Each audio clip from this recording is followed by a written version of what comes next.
Kala Swabhava Samskara Kama Kamu Gunadibir Swamahi Vashtamahi Mutta Matbir Upasitava. Then Lord Brahma saw Kala, the time factor, Swabhava, one's own nature or association, Samskara, reformation, Karma, desire, karma, fruit of activity, and awareness, the three modes of material nature, their own independence, being completely subordinate to the potency of the Lord, had all taken forms and were also worshipping those Vishnu Murtis.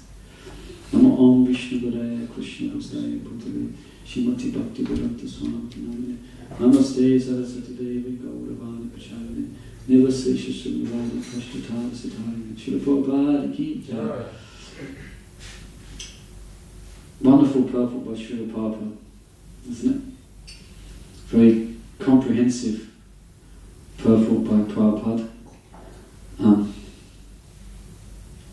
As Prabhupada said about the first canto of the Srimad Bhagavatam, he said, that's all you need. Everything is there in the first canto. In one sense, everything is here in seed form here, in this one purport. The whole philosophy of Krishna consciousness is succinctly described by Srila Prabhupada here. The verse is an interesting verse, just to remind us of the pastime. Brahma stealing the boys and calves. Lord Krishna manifests himself as those same boys and calves that were stolen. And then when Lord Brahma was bewildered about what was going on, when he saw that, he came down to see what was going on. And Krishna manifested his Vishnu Murti's forms, which are manifest as the boys and calves.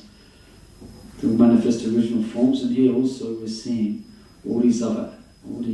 some more details of this revelation to Lord Brahma.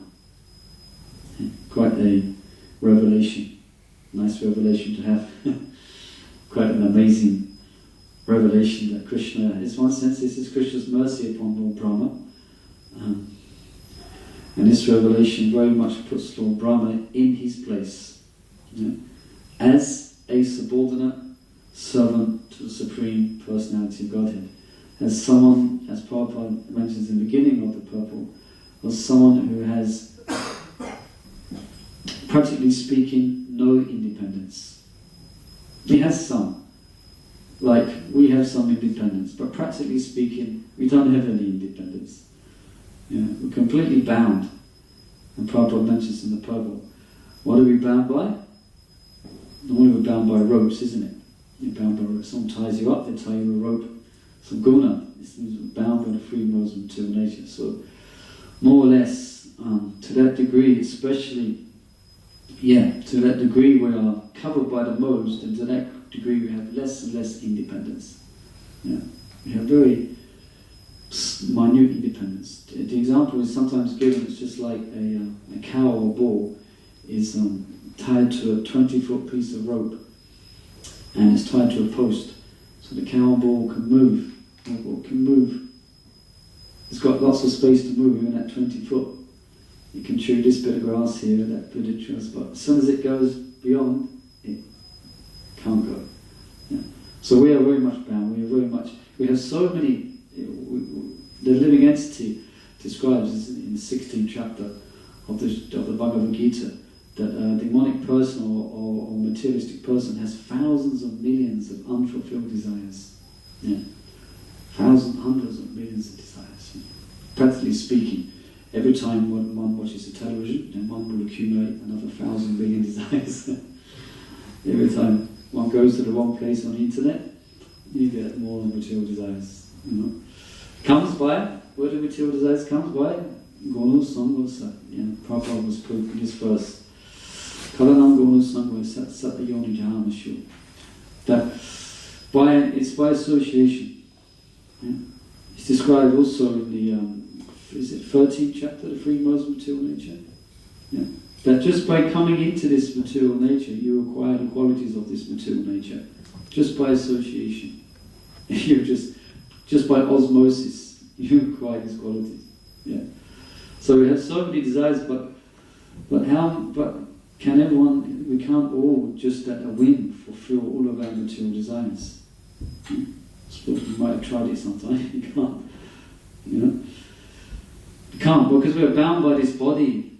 For one thing, we are bound by this body. We might want to fly in the sky. Can you fly in the sky?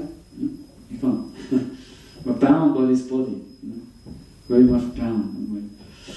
So in that sense, we have, basically speaking, we don't have any independence.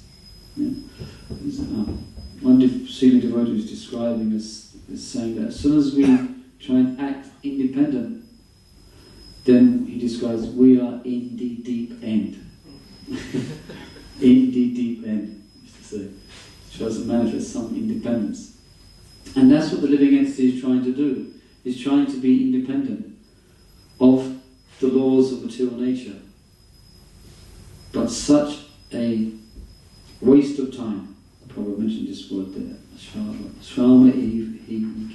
So a waste, impossible to trying to be independent of the laws of nature. But everyone is trying to one degree or another.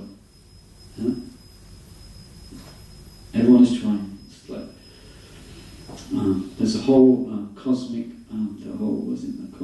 cosmetic industry where it's promising us to look young forever, isn't it? So many types of drugs and so many different types of things I want to take to stay young forever. No. Completely. So in this sense, the living entity is more or less complete. Yes, we do have independence, but being in this material world, we don't hardly anything. We have in one sense, we say once we have no independence. No independence. Even the great controller, so-called, in this material world, someone who has great riches.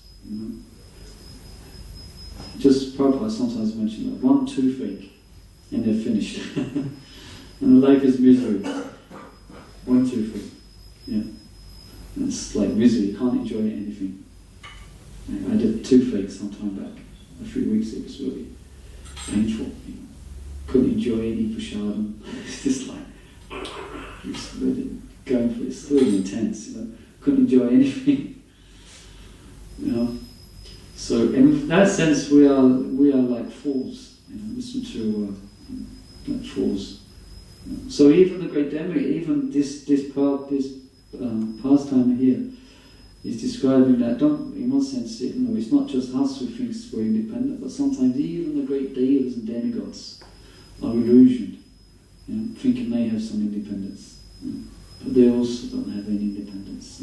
Everyone is subordinate to Krishna. It's described here. Prabhupada quoted this verse here from Chaitanya Charitamrita, which, as far as I know, is from the Padma Purana. So, Ekala Ishvara Krishna Adi Sabhagajya Yari Yachi Nache Se Techa Kari Nidra, or verse similar in the Padma Purana. That it does say that everyone is acting under, no one has any independence, everyone is acting under Krishna. Krishna makes everyone dance. Krishna is making, but his material energy is making everyone dance, so everyone is acting under